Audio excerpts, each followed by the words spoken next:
Students, সবাই ভালো আছো? আজকে আমি যে টপিকটা ডিসকাস করব সেটা হচ্ছে কি কারেন্ট ইলেকট্রিসিটি অর্থাৎ চলতড়িৎ। তোমরা ছোটবেলায় সবাই দেখেছো, যখন একটা কলম নিয়ে চুলে আমরা ঘর্ষণ করে সেই কাগজের টুকরোর উপর রাখি, তখন কি হয়, কাগজের টুকরোগুলি ওই পেনের গায়ে লেগে যায়। তো পেনের এমন কি সৃষ্টি হচ্ছে যার ফলে এই কাগজের টুকরোগুলো পেনে লেগে যাচ্ছে? নর্মাল ধরলে তো লাগছে না, তাহলে কেন এই ঘর্ষণ করার পর এগুলো কাগজগুলো লেগে যাচ্ছে? এই ঘটনাটা হচ্ছে এই বস্তুতে যে একটা ভৌত ধর্মের সৃষ্টি হচ্ছে, সেটা হচ্ছে কি এর মধ্যে তড়িৎ আধানের সৃষ্টি হচ্ছে। এই বস্তুর মধ্যে তড়িৎ আধানের সৃষ্টি হচ্ছে, অর্থাৎ কি আধান হচ্ছে কি, আধান হচ্ছে ইলেকট্রন। তোমরা সবাই জানো এই বস্তুটা পরমাণু নিয়ে গঠিত। এই বস্তুর সব থেকে ক্ষুদ্রতম কণা হচ্ছে কি পরমাণু। এবার পরমাণু তো প্রথম বলা হয়েছিল পরমাণু অবিভাজ্য, কিন্তু দেখা গেল কি পরমাণু বিভাজিত হয়। তো তার মধ্যে যে কণাগুলো আছে সেগুলো কি প্রোটন আর নিউট্রন থাকে তার সেন্টারে, নিউক্লিয়াসে, আর বাইরে থাকে কি ইলেকট্রন।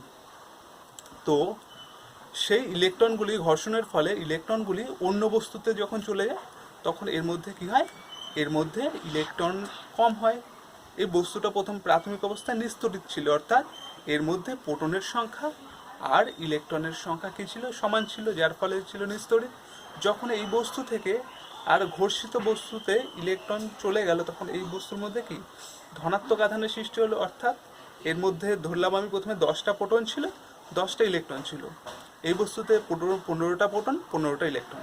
ধরলাম আমি এই 10টা ইলেকট্রন থেকে একটা ইলেকট্রন এই বস্তুতে চলে গেল, তখন কি হলো, এই বস্তুতে তাহলে 10টা প্রোটন, 9টা ইলেকট্রন আছে, অর্থাৎ প্রোটনের সংখ্যা বেশি। তার মানে এই বস্তুটা ধনাত্মক বস্তুতে পরিণত হলো। আর এই বস্তু একটা ইলেকট্রন নিল, যার ফলে 15টা ইলেকট্রন ছিল, 16টা ইলেকট্রন হলো, আর প্রোটন সংখ্যা 15। তাহলে ইলেকট্রনের সংখ্যা বেশি, তার মানে এখানে ঋণাত্মক আধানের বেশি আছে, তার মানে এই বস্তুটা ঋণাত্মক বস্তুতে পরিণত হলো। যার ফলে কি হয়, এটা ধনাত্মক, এটা ঋণাত্মক, পরস্পরকে আকর্ষণ করে। তো তোমাদের মনে রাখতে হবে এই আধান দু প্রকারের হয়, একটা হচ্ছে পজিটিভ মানে ধনাত্মক, আর একটা হচ্ছে নেগেটিভ মানে ঋণাত্মক আধান। তো দুটো সমধর্মী আধান, অর্থাৎ হতে পারে তারা ধনাত্মক বা ঋণাত্মক, এই দুটো সমধর্মী আধান পরস্পরকে বিকর্ষণ করে। দুটো সমধর্মী আধান, আধান ক প্রকার বললাম? আধান হচ্ছে দু প্রকার।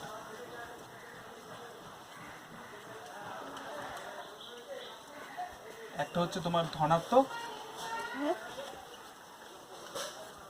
আর দুই হচ্ছে ঋণাত্মক। ধনাত্মক মানে হচ্ছে পজিটিভ, আর ঋণাত্মক মানে নেগেটিভ। প্লাস ভি দিলাম, মাইনাস ভি মানে পজিটিভ নেগেটিভ। তাহলে দুটো সমধর্মী আধান, অর্থাৎ প্লাস প্লাস বা মাইনাস মাইনাস, এই দুটো আধান পরস্পরকে কি করবে, বিকর্ষণ করবে। অর্থাৎ এরা একে অপরকে, এই দুটো আধান পরস্পরকে বিকর্ষণ করবে। সেটা হতে পারে দুটো ধনাত্মক আধান বা দুটো ঋণাত্মক আধান। কিন্তু দুটি বিপরীত ধর্মী আধান, একটা পজিটিভ আর একটা নেগেটিভ, পরস্পরকে কি করে, আকর্ষণ করে। তাহলে এই বিকর্ষণ আকর্ষণ বল তারা পরস্পরকে আকর্ষণ করবে বা পরস্পরকে বিকর্ষণ করবে। আধানের একক আধানের একক দুটো পদ্ধতিতে একক হয়। একটা হচ্ছে সিজিএস পদ্ধতিতে একক হচ্ছে কি, সিজিএস পদ্ধতিতে হচ্ছে ইএসইউ আধান। এসআই পদ্ধতিতে হচ্ছে কুলম, যাকে সি দ্বারা প্রকাশ করা হয়। তাহলে সিজিএস পদ্ধতিতে ইএসইউ আধান, আর এসআই পদ্ধতিতে কুলম। এটা হচ্ছে ইলেকট্রোস্ট্যাটিক ইউনিট, আর এটা হচ্ছে কুলম। ঠিক আছে, এবার আমি কি বললাম, দুটো পজিটিভ আধান পরস্পরকে কি করে, বিকর্ষণ করে, বিকর্ষণ বল দ্বারা বিকর্ষণ করে। আর দুটি বিপরীত ধর্মীয় আধান পরস্পরকে কি করে, আকর্ষণ করে। এরা একে অপরের দিকে আকর্ষিত হয় আকর্ষণ বল দ্বারা।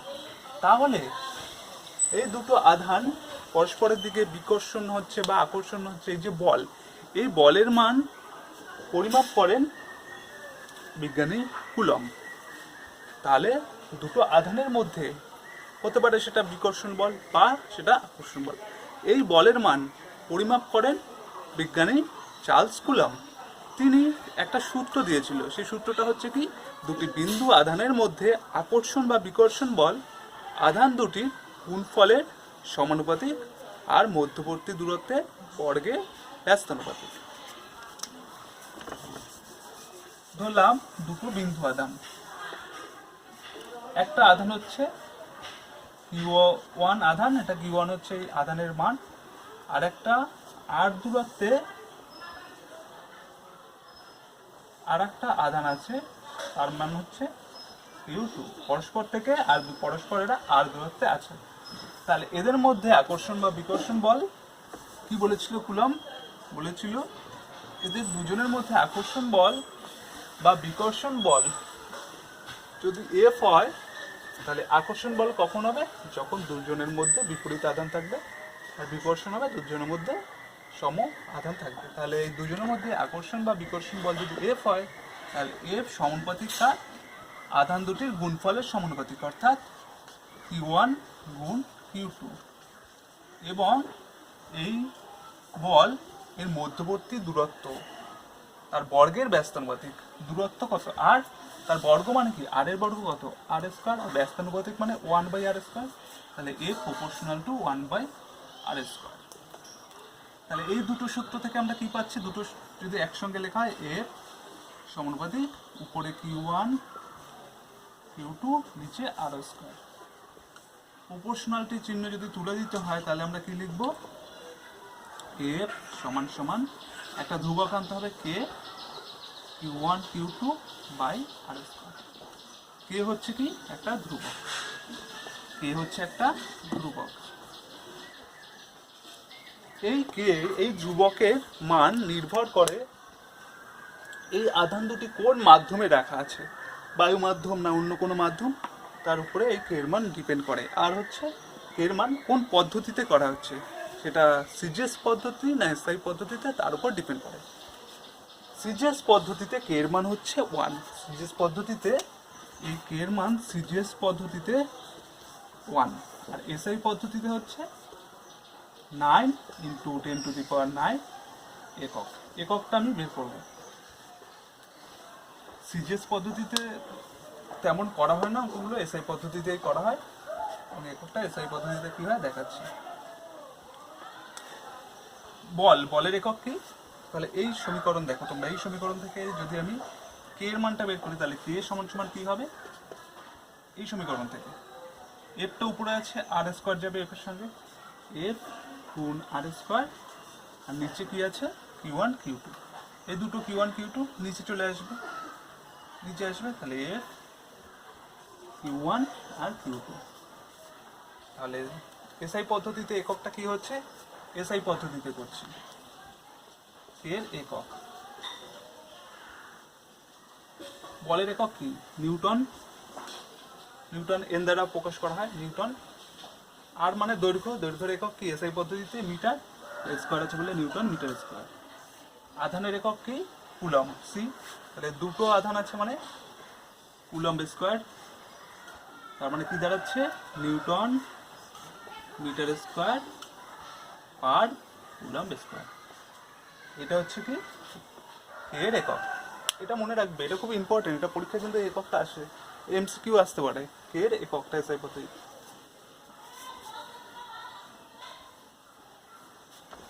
মুছে দিচ্ছি, সবাই নোট করে নাও। ভিডিওটা একটু পজ করে এটা নোট করে নাও, মুছে দিচ্ছি।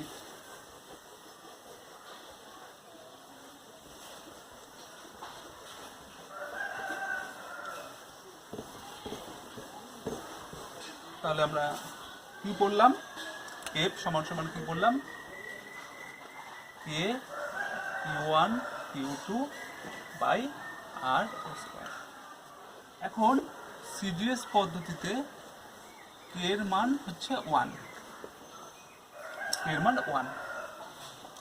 আমরা যদি ধরি Q1 আর Q2 এর ভ্যালু সমান, সেটা ধরলাম আমি Q, দুটো আমি ধনাত্মক আধান ধরে নিলাম, তার ভ্যালু হচ্ছে Q, ধনাত্মক আধান। আর সমান সমান 1 সেন্টিমিটার সিজিএস পদ্ধতিতে আর 1 সেন্টিমিটার ধরলাম। এফ এর ভ্যালু ধরলাম 1 ডাইন। তাহলে আমরা এই সমীকরণ থেকে কি পাবো? এই সমীকরণ থেকে কি পাবো? সমীকরণ থেকে পাবো এফ মানে হচ্ছে 1 সমান সমান কে এর ভ্যালু 1, কিউ1 গুণ কিউ2 মানে দুটোই কিউ, মানে হচ্ছে কিউ1 ও কিউ, কিউ2 ও Q divided by R square মানে 1 স্কোয়ার। এখান থেকে আমরা কি পাবো? 1 সমান সমান কিউ গুণ কিউ মানে হচ্ছে কিউ স্কোয়ার, এটা পাচ্ছি, আর ডিভাইডেড 1 মানে এটাই। অর্থাৎ কিউ সমান সমান কি হবে? Plus minus 1। এখান থেকে আমরা বলতে পারি যে দুটি সমপরিমাণ আধান, সম আধান আছে, দুটি সমপরিমাণ আধান পরস্পর 1 সেন্টিমিটার দূরত্বে থেকে যদি তারা এক ডাইন বল প্রয়োগ করে তবে আধানকে আমি বলবো কি 1 ইএসইউ আধান বা স্ট্রেট কুলম্ব। তাহলে এই আধানটাকে কি বলবো আমরা? 1 ইএসইউ আধান বা স্ট্রেট কুলম্ব। আমি যদি এসআই পদ্ধতিতে করি সেখানে কে এর ভ্যালু কত? 9 × 10⁹ newton metre square coulomb minus 2। Q1 সমান সমান কিউ2 সমান সমান কিউ ধরলাম। আর কি ধরবো? আর এসআই পদ্ধতিতে 1 মিটার। এফ এর ভ্যালু ধরলাম 9 × 10⁹ নিউটন। আমরা কি পাবো তাহলে এই সমীকরণ থেকে? পাবো এফ এর ভ্যালু হচ্ছে 9 × 10⁹ সমান সমান কে এর ভ্যালু হচ্ছে 9 × 10⁹, আর উপরে কিউ1 গুণ কিউ2 মানে হচ্ছে Q square divided by R square মানে হচ্ছে 1 স্কোয়ার মানে 1। এখান থেকে এটা একটু ক্যান্সেল আউট হয়ে যাচ্ছে, যে এখান থেকেও পাচ্ছি কি কিউ স্কোয়ার সমান সমান 1, এটা কেটে যাচ্ছে, তাহলে কিউ স্কোয়ার সমান সমান 1। আর কিউ পাবো কি প্লাস মাইনাস 1। তাহলে এখান থেকে কি বলতে পারি? দুটোই সমপরিমাণ আধান পরস্পর 1 মিটার দূরত্ব থেকে যদি তারা 9 × 10⁹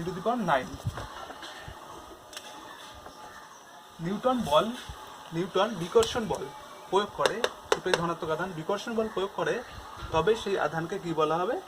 তবে সেই আধানকে বলা হয় 1 কুলম্ব। 1 কুলম্ব। বোঝা গেল? চলো একটা প্রবলেম করাই, একটা অঙ্ক করাই। এটুকু বোঝা গেল তো? প্রশ্নে আছে বায়ু মাধ্যমে দুটি বিন্দু আধান বায়ু মাধ্যমে আছে। একটা হচ্ছে 20 ইএসইউ আধান, কি পদ্ধতি? 20 ইএসইউ। ইএসইউ কি পদ্ধতি? এটা সিজিএস পদ্ধতি। আর হচ্ছে একটা 15 ইএসইউ আধান পরস্পর থেকে 10 সেন্টিমিটার ব্যবধানে আছে। এদের মাঝখানের ব্যবধান কত? 10 সেন্টিমিটার। বলেছে কি আধান দুটির মধ্যে ক্রিয়াশীল বল নির্ণয় করো। এদের মধ্যে বল নির্ণয় করো। ক্রিয়াশীল বল কত এটা নির্ণয় করতে বলেছে। তাহলে দেখো একটা জিনিস ফার্স্ট তোমরা দেখেই বুঝতে পারবে এটা আকর্ষণ বল না বিকর্ষণ বল, দেখেই বুঝতে পারবে। এটাও পজিটিভ আধান, এটাও পজিটিভ আধান, তাহলে দুটোই ধনাত্মক আধান, দুটো প্লাস আধান পরস্পরকে কি করে? পজিটিভ। কেন? এর সামনে নেগেটিভ চিহ্ন নেই, এর সামনে নেগেটিভ নেই, তাহলে দুটোর সামনে কোনো চিহ্ন নেই মানে দুটোই ধনাত্মক আধান।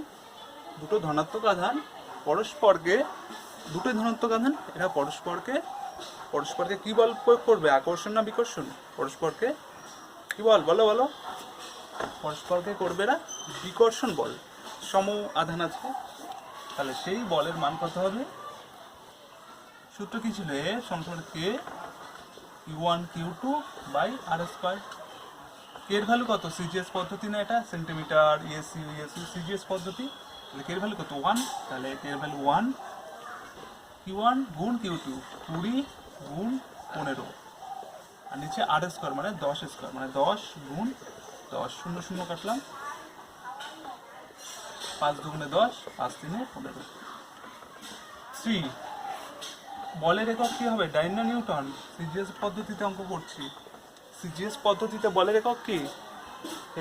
ডাইন। তাহলে 3 ডাইন। অঙ্কটা কি খুব কঠিন? একদম সহজ অঙ্ক, পরীক্ষা দিলে তোমরা করতে পারবে। অঙ্ক বড্ড ভয় পাও, কিন্তু খুবই সহজ অঙ্ক এটা। এবার যে টপিকটা পড়বো সেটা হচ্ছে তড়িৎ ক্ষেত্র ও তড়িৎ বিভব। ধরলাম এই বোর্ডের এই পয়েন্টে একটা বৃহৎ মানের আধান প্লাস কিউ আছে।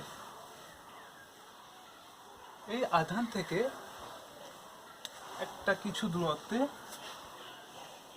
আর একটা আধান আছে ছোট হাতে প্লাস কিউ, মানে এটা ক্ষুদ্র আধান।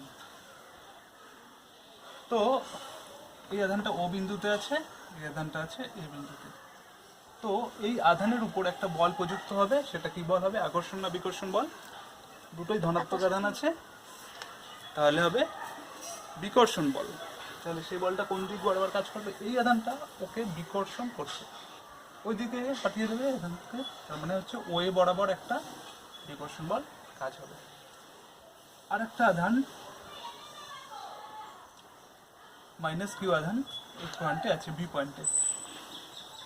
এই আধানের উপরে একটা বল প্রযুক্ত হবে, সেটা কি বল হচ্ছে? এটা হচ্ছে ধনাত্মক আধান, এটা ঋণাত্মক আধান, পরস্পরকে আকর্ষণ করবে। আকর্ষণ হবে বি ও বরাবর, এই বরাবর। তাহলে আমরা দেখতে পাচ্ছি যে একটা বৃহৎ মানের আধান রাখা হলে এবং সেই ক্ষেত্রে একটা অন্য কোনো যদি আধান আনা হয়, তাহলে আধানের উপর কিছু না কিছু বল প্রযুক্ত হয়। তাহলে আমাদের একটা মনে হতেই পারে যে এই আধানগুলো আনার আগেও কি ওর চার সাইডে কিছু তৈরি হয়েছিল যার জন্য এই বলগুলো প্রযুক্ত হচ্ছে। হ্যাঁ, এই আধানটা যখন প্লেস করা হলো, এর চারপাশে একটা ক্ষেত্র সৃষ্টি হলো, একটা ক্ষেত্র সৃষ্টি হলো, যা কি করে, যা অন্য কোনো আধানকে এই ক্ষেত্রের মধ্যে আনলে একে এই আধানের উপর বল প্রযুক্ত করে। সেটা আকর্ষণ হতে পারে, বিকর্ষণও হতে পারে। তো এই ক্ষেত্রটাকে বলা হয় তড়িৎ ক্ষেত্র। তাহলে কোনো একটা ক্ষেত্রের মধ্যে আধান স্থাপিত করলে আধানের চার সাইডে একটা তড়িৎ ক্ষেত্রের সৃষ্টি হয়। এবার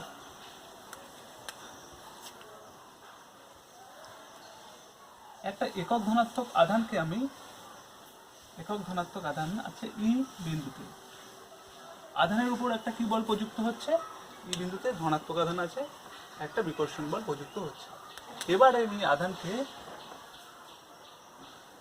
ডি বিন্দুতে আনলাম, এই বিন্দুতে আনলাম, এখানে আনলাম। তাহলে এই দিক বরাবর বিকর্ষণ বল প্রযুক্ত হচ্ছে।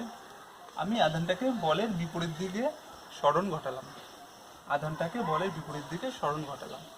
তাহলে আধানের উপর একটা কার্য হবে, বলের বিরুদ্ধে একটা কার্য হবে।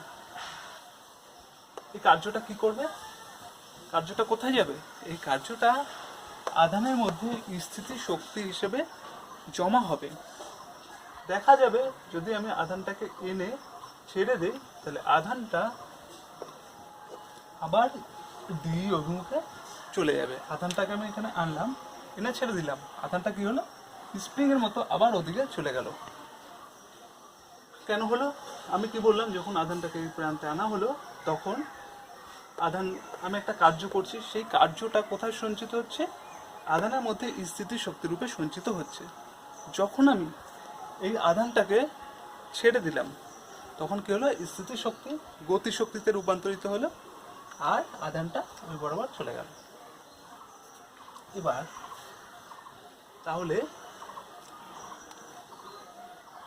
একটা একক ধনাত্মক আধানকে তড়িৎ ক্ষেত্রে আনতে গিয়ে কি হলো? একটা বিকর্ষণ বল প্রযুক্ত হলো, আমাদের কার্য করতে হলো। তোমরা যেমন অভিকর্ষজ চ্যাপ্টার ক্লাস 9-এর একটা চ্যাপ্টারে পড়েছিলে, অভিকর্ষজ চ্যাপ্টারে, যে তোমার বস্তুটা, কোনো বস্তুকে যখন ভূমিতে থাকে তখন তার স্থিতি শক্তিকে শূন্য ধরা হয়, তেমনি যখন একটা আধান অসীমে থাকে তখন তার স্থিতি শক্তিকে শূন্য ধরা হয়। তো এই আধানকে অসীম দূরত্ব থেকে তড়িৎ ক্ষেত্রের কোনো বিন্দুতে, তার মানে এই একক ধনাত্মক আধানকে অসীম দূরত্ব থেকে, আমি ডি বলেছি সেটা আমি ধরলাম অসীম, অসীম বিন্দু থেকে তড়িৎ ক্ষেত্রে কোনো বিন্দুতে আনতে যে পরিমাণ কার্য করতে হয়, যে পরিমাণ কার্য করবে সেটাই হচ্ছে কি, সেটাই হচ্ছে তড়িৎ বিভব। তাহলে কি বললাম, একটি একক ধনাত্মক আধানকে অসীম দূরত্ব থেকে তড়িৎ ক্ষেত্রের কোনো বিন্দুতে আনতে যে পরিমাণ কার্য করতে হয় সেটাই হচ্ছে তড়িৎ বিভব। অর্থাৎ এই ডি পয়েন্টে যদি আমি বিভব বলি ভি, আমি ধরলাম এই পয়েন্টের বিভব হচ্ছে ভি, তাহলে আমরা কি বলতে পারি যে একটা একক ধনাত্মক আধানকে অসীম দূরত্ব থেকে ডি বিন্দুতে আনতে যে পরিমাণ কার্য করতে হলো তার মান হচ্ছে ভি ডি। আচ্ছা ভিডি ধরলাম, যে পরিমাণ কার্য করতে হলো তার মান হচ্ছে ভি ডি। তার মানে কি, তাহলে আমরা বলতে পারি একক ধনাত্মক আধানকে অসীম দূরত্ব থেকে ডি বিন্দুতে আনতে কৃতকার্য কত হবে,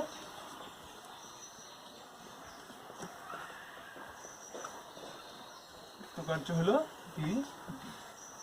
যদি আমি কিউ আধান আনি, এককের বলে কিউ আধান আনি, তাহলে কৃতকার্য কত হবে, কিউ ইন্টু ভিডি, তাই তো। তাহলে ভিডি সমান সমান কি লিখতে পারি, ডব্লিউ বাই কিউ, মানে কৃতকার্য বাই আধান। তাহলে কোনো বিন্দুর বিভব বলতে কি বুঝি আমরা, অসীম দূরত্ব থেকে ওই বিন্দুতে আনতে কৃতকার্য ডিভাইডেড বাই আধান। এখন কিউ আধান দ্বারা ডিভাইড হলো কেন, কারণ কোনো কৃতকার্যকে যদি কিউ আধান দিয়ে, মানে সেই পরিমাণ আধান দিয়ে ডিভাইড করা হয় তাহলে আমরা একক আধানটাকে পাবো, আর বিভব হচ্ছে একক আধানের ক্ষেত্রেই প্রযোজ্য। তাহলে এর যদি একক বের করি আমরা, তাহলে তো বার। আচ্ছা এখানে আমরা একটা জিনিস দেখো, প্রথমে সিজিএস পদ্ধতি দেখো, কিউর মান কত, কিউর একক হচ্ছে কি, আচ্ছা ধরে নিলাম আমি কিউ হচ্ছে 1 ইএসইউ আধান, ডব্লিউ ওয়ার্ক ডান, কার্যের একক কি হয় আর্ক, সিজিএস পদ্ধতিতে আর্ক। তাহলে ভিডি কত হবে, ডব্লিউ বাই 1 ইএসইউ আধান, 1 আর্ক বাই 1 ইএসইউ আধান, 1 আর্ক বাই 1 ইএসইউ, এটাকে বলা হয় 1 স্টেট ভোল্ট, 1 স্টেট ভোল্ট। তাহলে আমরা বলতে পারি যে 1 অসীম দূরত্ব থেকে 1 ইএসইউ আধান আনতে যদি 1 আর্ক কার্য করতে হয় তবে ওই বিন্দুর বিভবকে বলা হয় 1 স্টেট ভোল্ট, স্টেট ভোল্ট বা 1 ইএসইউ ভোল্ট, 1 ইএসইউ বিভব। এটা হচ্ছে কি সিজিএস পদ্ধতিতে একক হচ্ছে স্টেট ভোল্ট। তাহলে এটাকে বলা হয় কি তড়িৎ বিভব। তাহলে তড়িৎ বিভব, তড়িৎ বিভব কি দ্বারা প্রকাশ করা হয়, এটাকে বলা হয় তড়িৎ বিভব, ইলেকট্রিক পোটেনশিয়াল, ইলেকট্রিক পোটেনশিয়াল। তাহলে সিজিএস পদ্ধতিতে এককটা কি হচ্ছে স্টেট ভোল্ট। এবার যদি আমি এসআইতে করি তাহলে কিউটা কি হবে, ইএসইউ আধানটা কি হয়ে যাবে 1 কুলম্ব, আর্কটা কি হবে জুল, তাই না। আর্কটা কি হয় কার্যের একক জুল, ক্লাস 9-এ পড়েছ। তাহলে 1 জুল বাই 1 কুলম্ব। তাহলে এখানে কি হবে 1 ভোল্ট। তাহলে এখানে হচ্ছে কি অসীম দূরত্ব থেকে 1 কুলম্ব আধানকে তড়িৎ ক্ষেত্রের কোনো বিন্দুতে আনতে যদি 1 জুল কার্য করতে হয় তবে ওই বিন্দু পোটেনশিয়াল হচ্ছে 1 ভোল্ট। এসআই পদ্ধতিতে বিভবের একক হচ্ছে ভোল্ট, সিজিএস পদ্ধতিতে হচ্ছে স্ট্যাট ভোল্ট, আর এসআই পদ্ধতিতে হচ্ছে ভোল্ট। এদের মধ্যে একটা সম্পর্ক আছে, 1 এসইউ বিভব সমান 300 ভোল্ট, 1 এসইউ ভোল্ট সমান 300 ভোল্ট।